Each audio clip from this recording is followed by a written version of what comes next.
Bien, bonjour à tous. Bienvenue sur la conférence e-vision du salon Cprint. Enseigne, quels enjeux pour 2022? Avec nous pour en parler donc trois intervenants. Julia Nojac, directrice de Nojac Enseigne et présidente division, fraîchement réélue hier à l'unanimité. Bravo, félicitations. Hugues Mahler, directeur d'Adoc Média et président de la commission environnement division également. C'est à ce titre qu'il va intervenir. Et Gwenaëlle Gilpalieu, délégué général division, qui est auprès de tous les adhérents au quotidien. Bienvenue à tous. Merci. Alors, un petit élément de contexte. Donc, l'actualité pour le monde de l'enseigne cette année, vous le savez, vous êtes des professionnels du secteur, elle est très chargée. Ça fait plusieurs années qu'elle est très chargée. L'année dernière a été marquée par les débats sur la loi climat. Cette année, on voit les premières applications. Et nous allons voir comment cela se met en place. À suivre aussi les révisions en cours des règlements locaux de publicité, la mise en place de la nouvelle norme sur l'accessibilité également. Donc autant de sujets que l'on va évoquer aujourd'hui avec nos trois invités. L'occasion aussi pour cette conférence, c'est l'occasion aussi de rappeler qu'e-vision est mobilisée auprès de la profession au quotidien, toute l'année, sur les salons, puisque c'est un partenaire fidèle du salon Cprint, et que les travaux d'ouverture engagés par le syndicat depuis de nombreuses années se poursuivent pour développer, renforcer les démarches environnementales, notamment avec cette commission environnement qui travaille d'arrache-pied. C'est un sujet fort pour e-vision et un livre blanc est attendu sur ces sujets d'ailleurs pour 2022. e-vision, c'est aussi les Iconador qui auront lieu cette année. J'en profite, on va en reparler pour vous dire que si vous vous inscrivez aux Iconador pour présenter vos projets sur le salon Cprint, c'est gratuit. Le stand e-vision est juste là-bas. Vous pouvez y aller. Aucun frais d'inscription sur le salon. Il vous reste une journée et demie pour le faire. Et donc, nous parlerons du concours qui accueille aussi deux nouveaux prix, un sur la sérigraphie et un autour de l'éco-conception. Donc, on continue à raconter l'histoire ensemble autour de ce sujet. Donc, je vais commencer par l'actualité brûlante du secteur. Avec vous, Gwenaëlle, donc avec la crise des matières premières, évidemment qui touche tous les secteurs, mais aussi et surtout celui de l'enseigne, et les difficultés d'approvisionnement des professionnels. Donc c'est le sujet brûlant du moment. Comment un syndicat comme e-vision, qui est très représentatif de la profession, peut accompagner ses adhérents aujourd'hui et la profession sur ces sujets? Oui, en termes d'accompagnement, e-vision a deux types d'actions. D'abord et avant tout, informer ses adhérents. Les tenir au courant, non pas des hausses de matières premières, parce que vous les subissez tous et vous avez vos fournisseurs qui vous informent gentiment des hausses semaine après semaine, voire parfois un peu plus souvent. Non, nous, notre objectif, c'est de pouvoir fournir à nos adhérents des informations, on va dire certifiées, en tout cas officielles, avec des chiffres issus de l'INSEE, issus de différents cabinets d'études économiques ou de séries statistiques très officielles, pour pouvoir vous aider à aller voir vos clients et leur expliquer que si vous leur proposez des hausses de prix, ce n'est pas parce que vous avez envie de tout à coup faire des hausses de 10-20%, c'est simplement que les matières premières sont en train d'exploser. Juste quelques chiffres de contexte, mais je pense que vous les avez tous en tête. Depuis 2 ans, suite au déconfinement et à la reprise de l'économie, l'aluminium a été multiplié à peu près par 2,3, le PVC par 2, les semi-conducteurs par 2, et encore, à mi-2021, on était à x2,5. Donc là, on est vraiment dans un contexte qui est complètement atypique, hors norme, et où chacun doit s'adapter. D'abord, les fournisseurs, qui eux-mêmes achètent des matières premières brutes, qui les transforment, et qui sont aussi soumis à ces hausses. Et puis, lorsqu'ils les vendent aux entreprises que vous êtes, les hausses viennent en cascade. Et on ne parle même pas des hausses du coût de la main-d'œuvre, qui est aussi une réalité aujourd'hui, avec les pénuries de personnel qui commencent à jouer. Mais bon, j'entrerai pas dans le détail parce que je pense que Julia et Hugues, en tant que professionnels, peuvent donner des chiffres encore plus concrets et parlants. Oui, on a deux professionnels sur scène, donc sur ce point, vous pouvez apporter aussi un témoignage peut-être encore plus précis sur la réalité sur le terrain par rapport au passage de hausse auprès des clients, par exemple. La réalité du terrain, c'est que mars-avril, chez des professionnels, nos distributeurs de matières plastiques, 3 augmentations successives. Et la dernière augmentation que l'on a eu à subir d'un de ses fournisseurs prévoit depuis maintenant le 5 mai. Nous avons eu une mise à jour des tarifs au 5 mai, valable à partir du 5 mai. Donc on n'a plus aujourd'hui de prix garanti. Globalement, les augmentations se font au jour le jour et ça devient vraiment très difficile de garantir nos prix auprès de nos clients. Nous, on a réduit nos garanties de prix de nos devis de 1 mois à 8 jours. C'est la solution. Les clients l'entendent? Parce que vous faites beaucoup, j'imagine, beaucoup de pédagogie, mais ils connaissent aussi la réalité du marché. Oui, alors la plupart le comprennent. La problématique, elle est un peu plus large parce que quand on se destine à acheter une enseigne, souvent le process de décision est un petit peu plus long que 8 jours. Donc ça presse un petit peu nos clients dans ce sens. Mais sur des grandes marques de réseau de distribution, par exemple, les process, forcément, au bout du jour, on est obligé de mettre à jour nos tarifs. Et là, c'est des successions de devis. On refait les devis plusieurs fois. Julia, vous voulez compléter ou... Moi, ce que je complète, évidemment, je rejoins Hugues. J'ai les mêmes soucis. Et ce que j'apporterais, c'est qu'en plus, on est impacté par plusieurs matériaux. C'est qu'on a évoqué l'aluminium, le PVC, mais c'est aussi les vinyles, le carton, le papier, les encres. Et finalement, dans nos métiers, en fait, on utilise beaucoup de matières premières et on est impacté vraiment sur tout. Et donc, on a les problèmes de délai. La même chose. On vit notre quotidien. Et les clients reculent leurs commandes ou imaginent de nouveaux matériaux ou Alors, on cherche de nouveaux matériaux. Maintenant, quand les commandes sont déjà passées par les clients, on est obligé de les honorer. Il ne faut pas oublier aussi qu'on a je vais déborder un peu sur la réglementation, mais on a nos délais en mairie. On a 2 mois de délai, plus après la fabrication. Donc en fait, quand on fait un devis, oui, il y a un délai d'acceptation, mais après, nous, on a les délais de fabrication. Donc il faut anticiper les achats de matières premières, il faut les stocker, c'est de la trésorerie. Voilà, donc on jongle au quotidien.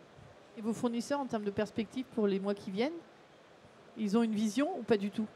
Elle n'est pas très optimiste. Et ils ont l'air assez d'accord là-dessus. Oui, je pense qu'il y a encore un secteur pour lequel on a échappé un petit peu à des augmentations fortes.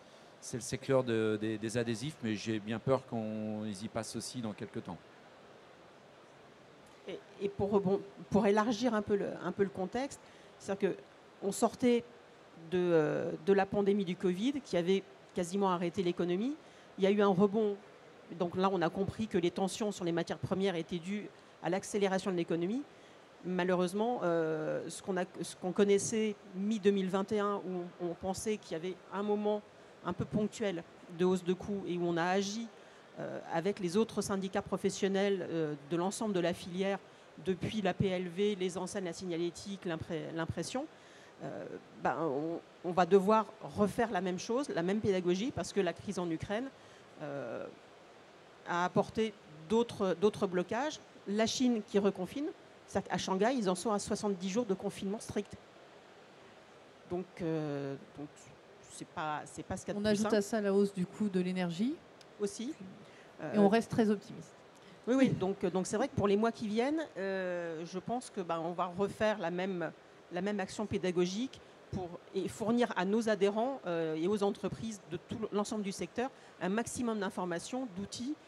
Comme disait Hugues, effectivement, dans les conditions générales de vente, préciser que vos garanties de prix, c'est plus 1 mois, c'est 8 jours, et voire un peu moins. Après, il faut aussi que les clients acceptent de l'entendre, alors qu'eux-mêmes sont aussi confrontés à la hausse de leurs propres coûts. Donc là, c'est de la pédagogie et encore de la pédagogie. Aujourd'hui, c'est à peu près tout ce qu'on peut faire, malheureusement, mais on accompagne nos adhérents, ça c'est très clair. Non, ce qui est vrai, c'est par rapport à l'énergie, d'un point de vue macroéconomique, je pense qu'aujourd'hui, on a vécu beaucoup, et nos fournisseurs, nos distributeurs ont beaucoup vécu sur les stocks. Ce qui se passe aujourd'hui avec ces blocages, en particulier au niveau chinois, ce soit des choses qui vont être répercutées dans les semaines qui viennent, une fois que les ports seront débloqués en particulier. Et d'un point de vue énergétique, pour l'instant, on sait très bien que les matériaux qu'on utilise sont des matériaux qui consomment beaucoup d'énergie, qui pour certains viennent un peu partout en Europe, voire d'un peu plus loin. Donc le coût du transport, le coût de la transformation et donc le coût de l'impact énergétique font en sorte que je ne vois pas à courte échéance une amélioration de la situation. On a quand même la chance d'être en France et d'avoir énormément de marques et de médias disponibles. Et ça impacte quand même, parce qu'on le voit sur le salon, la matériothèque est assez importante et elle se développe avec des matériaux éco-responsables, notamment locaux, produits régionaux. Est-ce que ça va redistribuer les cartes en termes de fournisseurs? Est-ce qu'il y a une réflexion à ce niveau-là? Alors, peut-être que j'anticipe un peu, mais forcément, au bout d'un moment, vous allez devoir trouver des matières et pouvoir les vendre, surtout. Est-ce que ça rebat les cartes? Alors, j'anticipe sur le sujet environnemental peut-être, mais juste, voilà, ça rebat les cartes aussi de vos fournisseurs. Est-ce que vos fournisseurs aussi réfléchissent à être moins loin, avoir des stocks plus importants? Enfin, voilà. Est-ce que les cartes sont rebattues à ce niveau-là? Oui, alors, bien sûr, les cartes se rabattent parce que, naturellement, quand on a le choix entre aller chercher un matériau en Italie ou aller le chercher en Chine, je pense qu'aujourd'hui, la filière italienne est un peu plus sûre. Je pense que surtout, ça incite nos fournisseurs, nos industriels de la matière à réinvestir sur le marché européen. Et on le voit dans des projets de développement d'usines qui vont, pour certains, être présents, avoir lieu sur le territoire français. Je pense que là, il y a une réorientation des investissements des grands distributeurs et des grands producteurs de matières, qu'elles soient aluminium, qu'elles soient plastique, sur le territoire français en particulier. Donc c'est plutôt une bonne nouvelle, ça. Voilà, c'est plutôt une bonne nouvelle. Je voulais terminer sur une bonne nouvelle avant d'enchaîner sur la loi climat et son déploiement. Donc Julia, est-ce que vous pouvez déjà nous rappeler les grandes idées que propose la loi climat et le déploiement, comment ça se passe? Quels sont les points de vigilance à avoir et les bonnes pratiques qu'on a déjà pu observer, même si on est juste au début de ce déploiement? Alors, la loi climat, pour rappel, on l'a défendue donc l'année dernière. Elle a été validée au mois d'août 2021, donc elle commence à rentrer en application. La loi climat, pour rappel, aujourd'hui, les enseignes sont soumises au Code de l'environnement. Donc le Code de l'environnement s'applique exclusivement à l'extérieur des commerces. La loi climat aujourd'hui va permettre, en tout cas pour les maires qui le souhaitent, d'introduire la réglementation à l'intérieur. Seulement pour les enseignes lumineuses. Donc quand on parle d'enseigne lumineuse, attention, c'est une définition juridique, c'est-à-dire qu'elle est considérée comme une enseigne qui se rapporte à l'activité. Ce qui veut dire qu'aujourd'hui, on va pouvoir avoir des enseignes, on va dire traditionnelles de type lettres boîtier qui rentrent dans le cadre, mais surtout ce qui est visé, en fait, ce sont les écrans qui, par définition, ils sont à l'intérieur, ils sont sur l'activité, donc ça va s'appeler une enseigne. Donc on a travaillé très très activement avec Ivision l'année dernière. On y a passé beaucoup de temps, on a perdu beaucoup d'heures de sommeil, mais en attendant, on a eu de très très belles avancées. On a réussi à faire supprimer des prescriptions. On a réussi à faire supprimer aussi les enseignes non lumineuses. À la base, ils voulaient tout réglementer.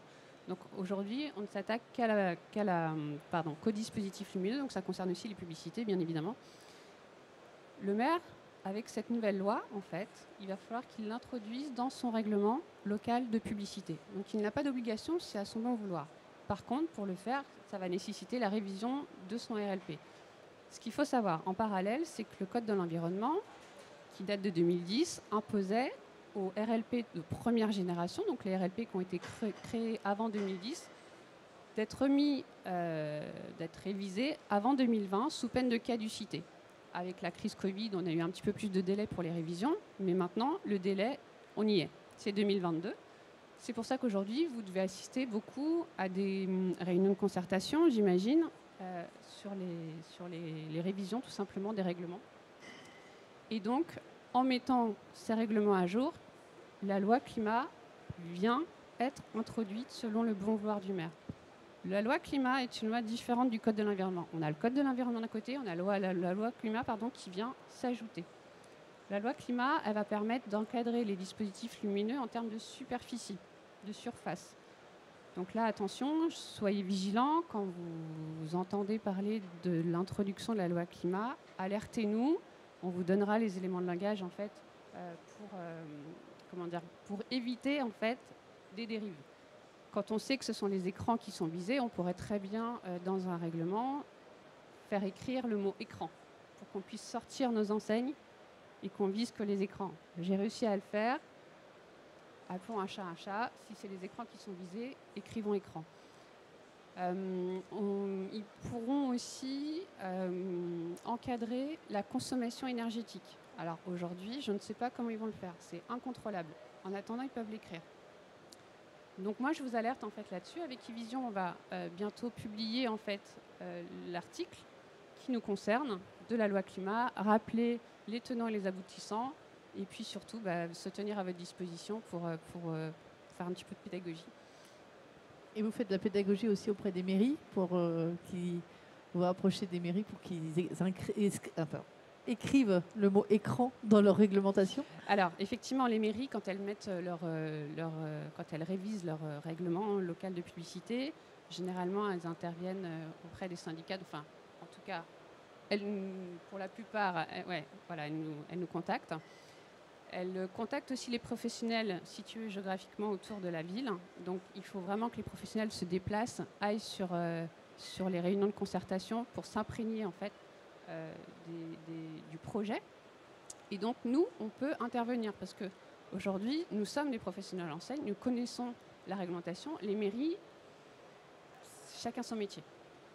Certaines mairies sont accompagnées par des cabinets conseils, mais d'autres absolument pas. Et donc c'est à nous aussi, de professionnels, d'alerter, parce que demain, quand on modifie un règlement, il faut qu'il soit applicable et il faut qu'il soit contrôlé.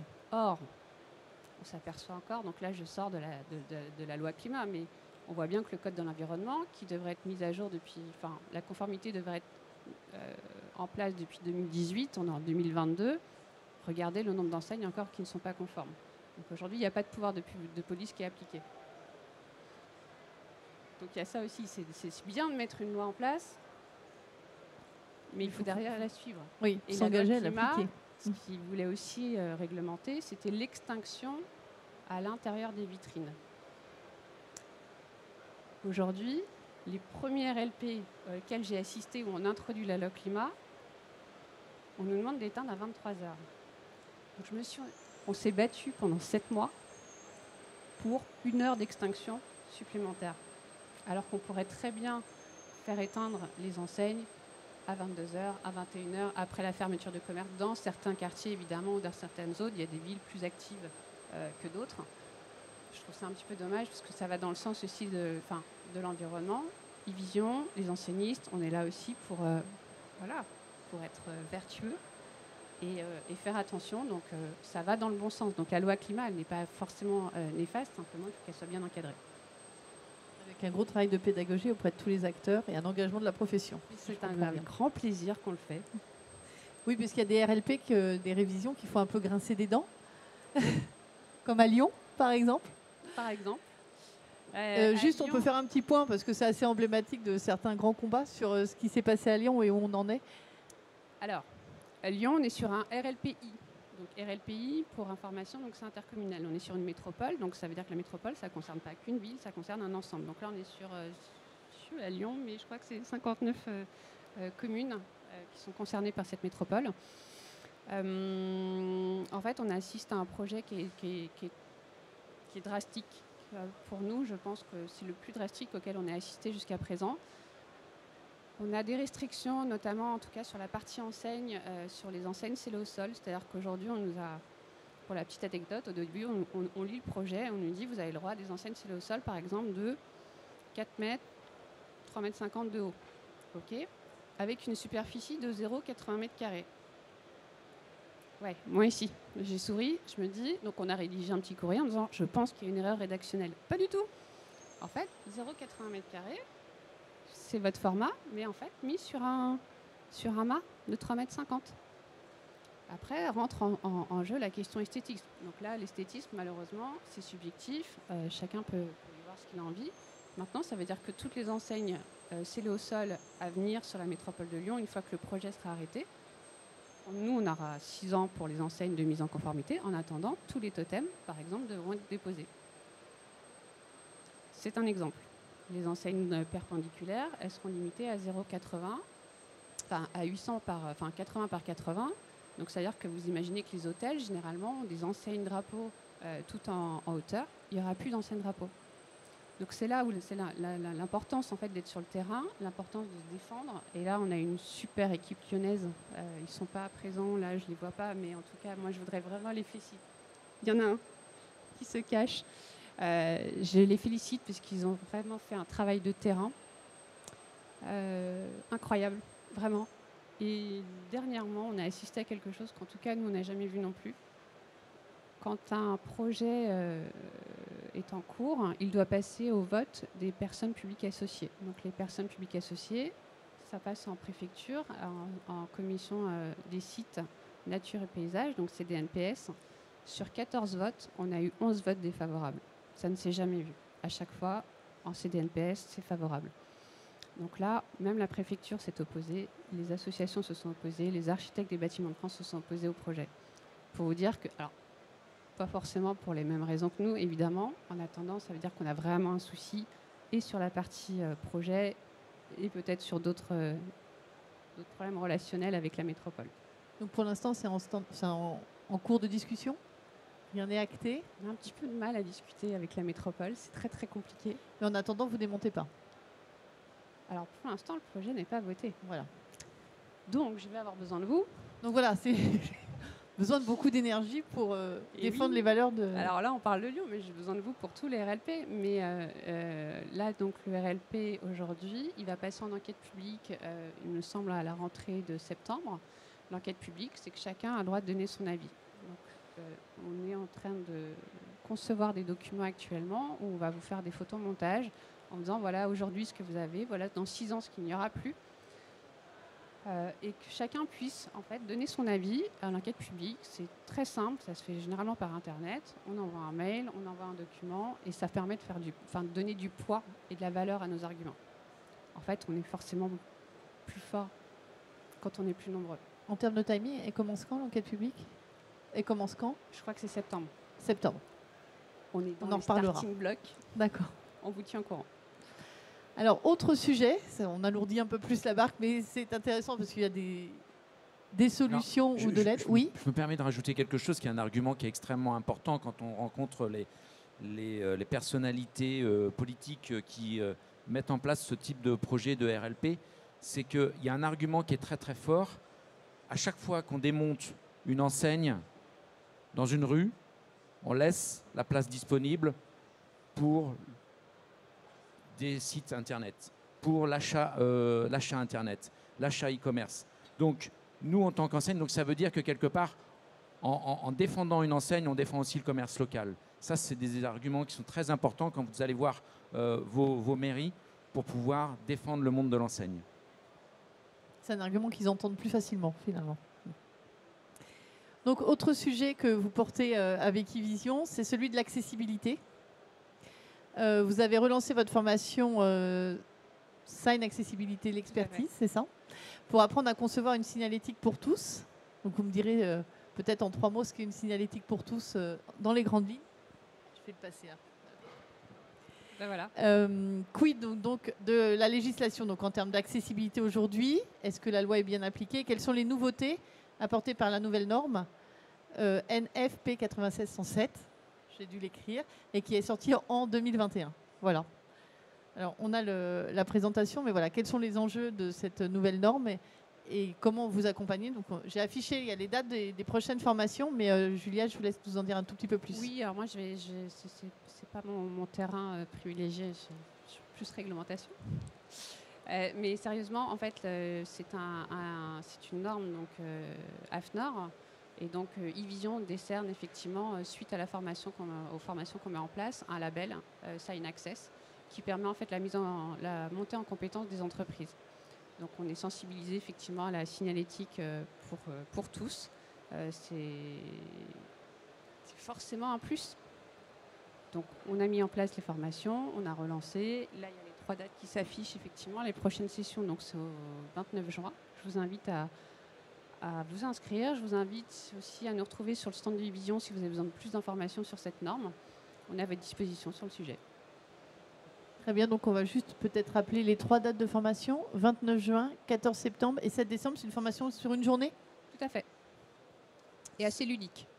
et assez ludique, Oui. avec des tests, c'est ça? Tout à fait. Bonnel, vous voulez... Oui, simplement, les formations ont lieu à Paris, dans nos locaux. Le 29 juin, il reste encore quelques places, donc n'hésitez pas. C'est vraiment l'occasion d'une mise en situation avec des lunettes qui vous mettent vraiment dans le contexte de malvoyance pour vous faire réaliser tout l'intérêt d'avoir une vraie belle signalétique d'accessibilité. Très bien. Donc les dates sont notées, on les rappellera sur le site internet du salon pour que vous puissiez vous inscrire avec un lien pour avoir l'information. Alors Evision, ils sont très occupés. Ils ont un autre chantier, encore on l'a évoqué en préambule, qui est celui donc, évidemment de la transformation environnementale du secteur. Alors tout se combine, tout se combine ensemble, tous ces chantiers, parce que l'accessibilité, ça fait aussi partie d'une approche RSE, évidemment.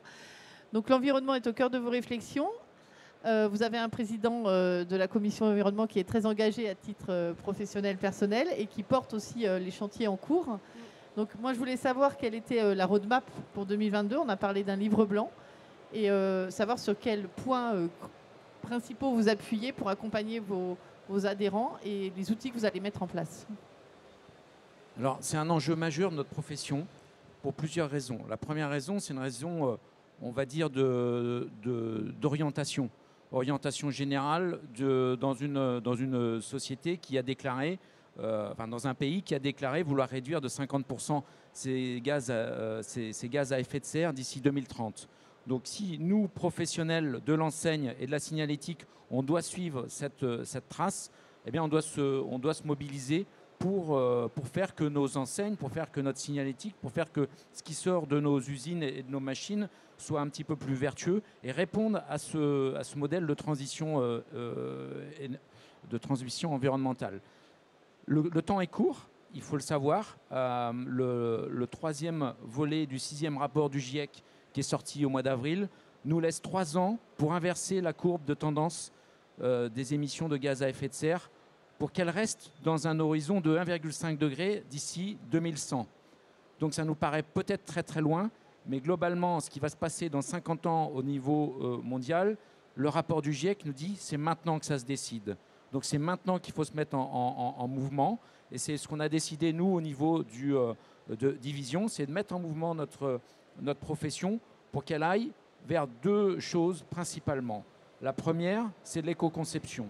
Éco-conception, ça veut dire quoi? Ça veut dire qu'on va essayer de produire des enseignes un peu plus vertueuses, avec des matériaux mieux choisis, qui soient plus recyclables, qui soient composés de matières plus recyclées, qui soient parfois même biosourcés, comme on peut le voir à l'écran, avec des matériaux à base d'algues, par exemple, ou des matériaux à base de chanvre, des matériaux. Mais aujourd'hui, c'est une demande qui est encore très très faible. Ce qui existe le plus sur le champ des matériaux, c'est des matériaux recyclés. Donc c'est déjà une bonne chose parce que le meilleur déchet, c'est quand même celui qu'on ne produit pas. À partir du moment où on réutilise de la matière dans des matériaux qui peuvent servir à fabriquer des enseignes, des PLV, du marquage, des choses comme ça, eh bien, on est déjà dans un cercle plus vertueux. Ça, c'est le premier chantier. Alors, c'est vrai que c'est compliqué. Hein. C'est vrai qu'on est tous habités par des habitudes par rapport on est tous habitués à faire nos enseignes d'une certaine façon, avec certains matériaux qui sont des matériaux qui ont toujours bien fonctionné, qui sont résistants, qui résistent dans le temps, qui répondent à la norme aussi, parce qu'il y a une norme aujourd'hui de l'enseigne, la norme dont voilà, qui est en cours de révision XPF, je ne sais plus quel numéro, voilà, auquel tout bon enseigniste se doit d'obéir. Et éco-concevoir dans ce champ-là, c'est complexe. Mais là où travaille aussi la commission, c'est sur la partie information et demande. Donc ce qu'on fait aussi au niveau de la commission, c'est qu'on va voir les fabricants de matériaux, les fabricants de matériaux électriques, d'équipements électriques, pour leur dire, voilà, maintenant ce que nous, nos clients et nous attendons de vous, c'est que vous alliez sur des marchés, sur des matériaux un peu plus vertueux, un peu mieux conçus, avec des compositions un peu plus vertueuses à base de matières recyclées, biosourcées, etc. Donc beaucoup nous écoutent, j'en vois encore au premier rang aujourd'hui, mais il y a encore un grand travail de pédagogie à faire aussi au niveau de ces industriels-là, parce que c'est eux qui sont impliqués dans le domaine. Et c'est eux, nous ne sommes que des transformateurs. Nous, enseignistes, on prend de la matière et on en fait des belles enseignes. Mais voilà, ce qui fera que nos enseignes auront un impact carbone plus faible, c'est d'abord, et comme l'a dit si justement Julia, que les RLP votent peut-être des temps d'allumage un peu plus courts. Naturellement, la consommation énergétique d'une enseigne ne se calcule pas juste au niveau de sa fabrication, mais au niveau de toute sa durée de vie, mais aussi du fait qu'elle sera conçue avec des matériaux un peu plus vertueux. Ça, c'est le premier élément, éco-conception dans notre métier. Deuxième élément qui est indissociable, vraiment qui est indissociable, le recyclage. Aujourd'hui, on ne peut pas envisager d'avoir une entreprise de production sans s'occuper de nos déchets. Ça, c'est très clair. Vous savez tous comme moi, quand on produit une enseigne, on a globalement, selon les matériaux, entre 30 et 50% de la matière brute d'une plaque, d'un adhésif qui va finir à la poubelle. Donc, le recyclage, aujourd'hui, il faut s'en occuper. C'est vraiment urgent. Les communes, les intercommunalités ne nous font pas de cadeaux sur le sujet parce que vous savez très bien que maintenant, vous payez la mise en déchetterie de vos déchets. Ça coûte de plus en plus cher. Mais quand on met ces déchets dans un DIB, dans une benne à tout venant, il n'y a pas de recyclage. Donc, notre responsabilité à nous, c'est d'aller vers le tri, vers la collecte et vers ensuite le recyclage. Les industriels font de gros efforts, commencent à faire de gros efforts.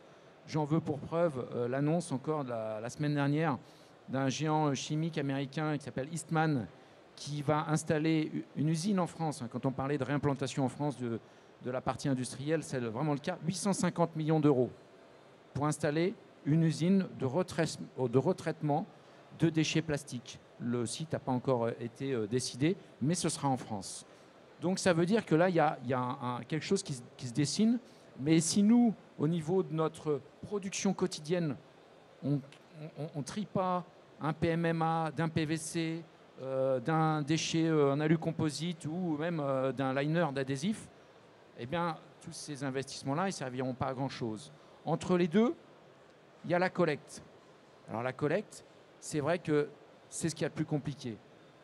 On a fait un petit sondage au niveau division le mois dernier pour savoir un petit peu quelles étaient les habitudes des enseignistes et des signaléticiens sur la partie recyclage. Et il s'avère que, alors il y a sur ceux qui ont répondu, il y a à peu près 40% de bons élèves. Et sur les 60% restants, beaucoup d'entre vous ne savent pas comment gérer les déchets, ne savent pas qui aller voir pour collecter ces déchets-là. Et c'est vrai que c'est compliqué parce que l'offre, elle est hyper floue entre les collecteurs qui collectent tout dans une seule benne, ceux qui collectent plusieurs déchets dans plusieurs bennes différentes, mais qui, à la fin, on ne sait pas trop où ça va. Il y a un grand flou artistique au niveau, aujourd'hui, du recyclage en France. Sans compter les minimums de quantité qui peuvent être très prohibitifs. Exactement. 27% d'entre vous déclarent que vous avez des quantités trop faibles pour pouvoir mettre en place une politique de recyclage, on va dire, sensée. Or, c'est faux. Aujourd'hui, il y a des solutions qui existent, qui peuvent, à partir du moment où on se bouge un petit peu, alors c'est ce qu'on essaie de faire avec eVision, pour dresser non seulement un état des lieux du recyclage dans la profession, mais aussi proposer une cartographie des différents intervenants du recyclage et de la collecte de déchets en France. Alors c'est un travail de titan, il faut se l'avouer. On vient à peine de commencer le travail, donc ça va prendre encore quelques mois, voire quelques années, et ce sera un travail qui sera en constante évolution. Mais il faut qu'on mobilise nos recycleurs, nos collecteurs. Une des bonnes manières, j'ouvre une petite parenthèse, une des bonnes manières pour ceux qui ne savent pas encore comment gérer les déchets de recyclage, c'est de s'adresser peut-être aux associations de zones. Beaucoup d'entre vous travaillent dans des zones d'activité artisanales, industrielles, d'entreprises, dans tous les cas. Pour beaucoup d'entre elles, il y a une association de zone qui peut parfois mettre en place 2 fois par an des collectes de déchets, des D3E, des déchets plastiques, des déchets d'emballage. Et ça, c'est une manière assez déjà facile d'aller voir s'il y a quelque chose qui existe dans le coin. N'oublions pas quand même une chose, c'est que dans notre métier, on a une obligation. La seule obligation qu'on a de recyclage aujourd'hui, c'est nos D3E, nos déchets électriques et électroniques. Donc aujourd'hui, e-Vision propose un système d'abonnement via un éco-partenaire qui s'appelle Écosystème et qui vous propose de souscrire à un abonnement pour lequel, alors effectivement, il y a une taxe à payer, mais qui va servir ensuite à pouvoir financer le recyclage de vos déchets électriques. Donc n'oublions pas que ça, c'est quelque chose qui est obligatoire. C'est la seule. Tu veux rajouter quelque chose Juste Écosystème, il récupère surtout, pensez-y, les néons. Oui. Les néons, c'est très... Enfin, il y a du mercure, il y a l'argon, attention, et Écosystème les prend en charge. Donc c'est la seule filière pour l'instant qui s'en occupe. En fait, que je comprends bien, Écosystème, il ne valorise pas. C'est vous qui payez pour que ça soit recyclé, mais il n'achète pas. C'est parce qu'il y a tout le phénomène de valorisation quand on met de l'aluminium. Alors, juste une petite parenthèse, il y a la galerie de l'innovation responsable que vous pouvez voir à côté, qu'on a construit en partenariat avec e-Vision. Et on s'est dit au sein du salon qu'on allait l'imprimer sur un support 100% alu, qui a un certificat 100% de recyclage avec de Richebourg, et qu'on allait vivre un petit peu ce qu'on vous demande en interview tout le temps, mais qu'on ne vit pas au quotidien. Et en fait, on l'a fait, donc c'est imprimé. On sait que quand c'est imprimé, l'encre n'est pas un perturbateur de tri. Donc on l'a fait imprimer, on a 350 kg d'alu à recycler. Et là, on a appelé de Richebourg, on fait c'est bon. Ils nous ont dit, mais non, parce que vous n'avez pas une tonne. Ah, mais nous, on ne s'est pas fait. Et en fait, ils ont tout un réseau local, parce qu'on est à Lyon aussi. Donc il y a un réseau plus proche que si vous êtes au cœur du Larzac. Et donc, on va emmener nos plaques. Je vous raconterai l'histoire à la fin, en 2023 ou sur le site. On va emmener nos plaques chez un de ses partenaires et on va lui vendre, en fait. Puisque l'alu se valorise de mieux en mieux, parce qu'on manque d'alu. Et donc, on va récupérer comme ça un petit peu d'argent qui va servir à financer d'autres projets. Mais là, parce que là, ce qu'on parle, c'est le recyclage. Bon, on va vous donner ou vous en débarrasser, mais il y a quand même tout ce volet de valorisation. Et il y a aussi un autre, donc c'est pour ça, là vous payez une taxe, mais c'est aussi un moyen des fois de revoir son modèle économique. Ça c'est un premier point. Et il y a aussi tout ce que sont les plateformes de collecte. Alors j'ai commencé moi aussi à faire une liste, et c'est aussi très long, mais dans le milieu artistique, toutes les scénographies de musées sont collectées, sont récupérées. Alors c'est pas une manne financière, mais au moins ça recycle. Nous au sein du salon, tout notre matériel, maintenant, on n'a plus de stock. Il est placé sur une plateforme et réutilisé par d'autres salons et on a des points. Donc, c'est aussi une solution, cette économie de la fonctionnalité. Et dans la PLV, c'est en train d'être réfléchi. Et je fais un lien avec vous parce qu'entre PLV et enseigne, vous travaillez beaucoup le multimatériaux, ce qui est un enfer en termes de recyclage aujourd'hui pour avoir des minimums de quantité. Et c'est peut-être aussi une piste. Tous ensemble, vous avez des matériaux qui sont extrêmement beaux et qui peuvent intéresser à la fois des artistes, mais aussi des gens du bâtiment. Les plateformes dans le bâtiment, par exemple, se développent énormément et en France, ça prend des proportions incroyables. Et donc, c'est aussi une piste. Mais c'est peut-être compliqué aussi à gérer en termes d'acheminement des matériaux. Enfin, voilà, c'était juste la parenthèse que je voulais faire. Mais la valorisation, pour vous, vous avez de l'aluminium et des choses comme ça. C'est aussi un point important, je pense, vu le coût des matières premières. Ah ben bien sûr, il y a, sur les matériaux, tout ce qui est métallique en particulier, aujourd'hui, bon nombre d'enseignistes valorisent cela et c'est une des raisons pour lesquelles ils recyclent aujourd'hui. C'est parce que ça rapporte aussi de l'argent. C'est une bonne raison. Après, il y a quand même beaucoup de déchets qui ne rapportent rien, qui sont difficiles à valoriser et pour lesquels c'est plus une charge qu'une source de profit. Ce qu'il faut savoir, effectivement, pour reprendre votre exemple, le milieu de l'événementiel met en place des systèmes de collecte, mais c'est assez facile dans le milieu événementiel, parce qu'effectivement, quand on démonte un salon comme celui-ci, il y a tout ce qu'il faut comme benne pour recycler. Oui, on a les quantités sur le salon, voilà. Oui, c'est vrai. Donc ça, c'est très facile. C'est beaucoup moins facile quand on va poser une enseigne et qu'on doit démonter une enseigne existante dont on ne sait souvent pas quoi faire. Bon, il faut savoir qu'on a l'obligation aujourd'hui, dès qu'elle est électrifiée, cette enseigne, on a l'obligation, notre responsabilité d'enseigniste est engagée. Donc nous devons, au même titre que quand vous allez acheter un lave-linge chez une grande enseigne de la distribution, qui aujourd'hui vous reprend votre ancien lave-linge, nous, notre responsabilité d'enseigniste, c'est la même.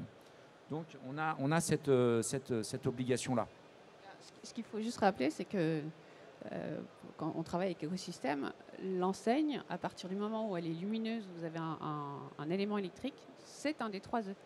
Et donc c'est pour ça qu'on parle de valorisation. Malheureusement, en passant par écosystème, pour les enseignes lumineuses, ils considèrent que l'ensemble de l'enseigne est un des 3 E. Donc on est censé donner l'enseigne. Donc après, on a aussi des contreparties. C'est qu'avant, on était obligé d'auditer chaque prestataire. Là, en fait, ceux qui se chargent, parce qu'on n'a plus qu'un seul organisme.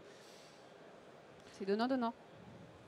Pour vous expliquer un peu comment fonctionne un éco-organisme, globalement, il récolte une taxe qu'il donne ensuite pour payer les recycleurs pour récolter nos enseignes, par exemple.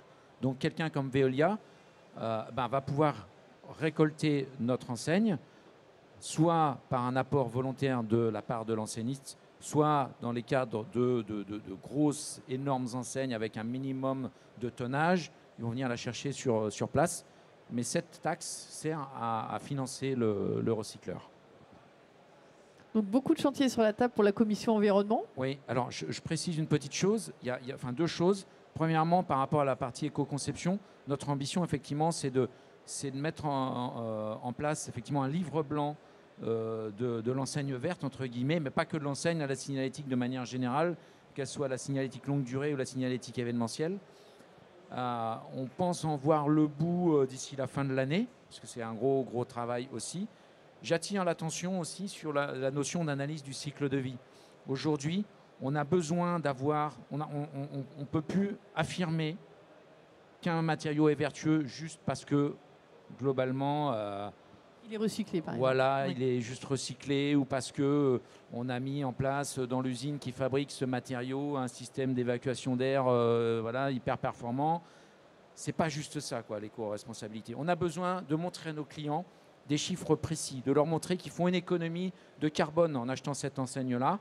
Et ça ne passe que par des analyses du cycle de vie du produit. C'est pour ça que j'essaie de faire passer le message, on essaie de faire passer le message au niveau division auprès des fabricants, qu'ils soient des fabricants de matériaux rigides, des fabricants de LED ou des fabricants d'adhésifs, qu'il faut qu'ils s'engagent aussi sur ce terrain de l'éco-responsabilité en allant nous donner, en allant chercher, faire de la recherche et développement, mais qui soit vérifiable. Ça, c'est le premier point. Et le deuxième point, l'Icona... peut-être que je devance... Les Iconadors, on va finir comme ça parce que je vois l'heure qui avance, mais on va le mettre là. Donc, ce que je vous disais juste en préambule, donc si vous vous inscrivez pour le concours, c'est gratuit sur le salon. Vous avez encore largement le temps. Et voici donc les prix, les 12 prix de ce concours, dont 2 nouveaux, vous voyez, un en marquage et décor en sérigraphie, en partenariat avec FESPA France. Tout à fait. Et toujours dans cette stratégie d'ouverture du syndicat. Et une réalisation éco-conçue aussi, qui sera primée cette année, avec une présidente du jury qui est très engagée en la matière également. Donc c'est le moment. Je pense que dans l'éco-conception, de toute façon, ça change tous les jours. Donc il ne faut pas hésiter à présenter un projet qui sera amélioré de jour en jour. On est très humble. Je pense que quand on commence à parler de RSE, on se rend compte que ce qu'on a dit il y a 2 ans, une partie c'est faux et on continue à construire. Donc n'hésitez pas à présenter des projets et puis ça fait grandir tout le monde, je pense. On l'a vu en construisant la galerie de l'innovation. On vous a mis plein d'exemples de premières opérations. Ça va de 2 moutons pour tondre le terrain d'un enseigniste autour et pas de tondeuse, jusqu'à des stratégies beaucoup plus développées. Mais en tout cas, l'idée, c'est de se mettre le pied à l'étrier pour commencer au moins. Commencer et puis ensuite, eVision vous fera grandir avec tous ses adhérents pour vous donner des bonnes pratiques et tout ça. Donc, retenez... Envoyez vos projets, en tout cas, on sera très heureux de les découvrir aussi dans nos magazines pour voir à quel point le secteur grandit. Vous vouliez ajouter une dernière chose ? Oui, alors quand on parle de réalisation éco-conçue, c'est un bien grand mot derrière aussi des sujets qui peuvent parfois être très très simples. Hein. Une enseigne en bois gravée avec des petites LED ou sans LED même, c'est déjà un premier pas vers l'éco-conception. Donc une enseigne en matière recyclée, c'en est une aussi. Donc faut pas... Je vous invite vraiment, parce que beaucoup d'entre vous, et on le voit sur les réseaux, sont déjà des des promoteurs de l'éco-conception sans le savoir. Donc n'hésitez pas à vous inscrire sur ces iconadores parce que c'est vraiment des sujets dont on peut commencer ne serait-ce qu'avec des toutes petites notions. Merci Même beaucoup. s'il faut marcher à grands pas sur ce sujet-là. Merci beaucoup à tous les trois. Merci Cécile. Le temps est écoulé. Vous pouvez évidemment retrouver tous nos intervenants sur le stand Division, sur le salon, en ligne, dans nos supports. Très bon appétit, c'est l'heure. Et on se retrouve ici à 13h30. On va continuer à parler environnement. Je vais vous présenter une innovation qui est chez Hexaprint pour le tri du papier, qui a été mise en place par Paprec. Et quand on dit trier les quantités différentes, ils trient tout leur papier, imprimé, non imprimé, chute, avec des flux automatisés. Ce qui est une avancée assez considérable vu le nombre de milliers de mètres carrés qu'ils impriment. Merci beaucoup. Merci. Très bonne journée.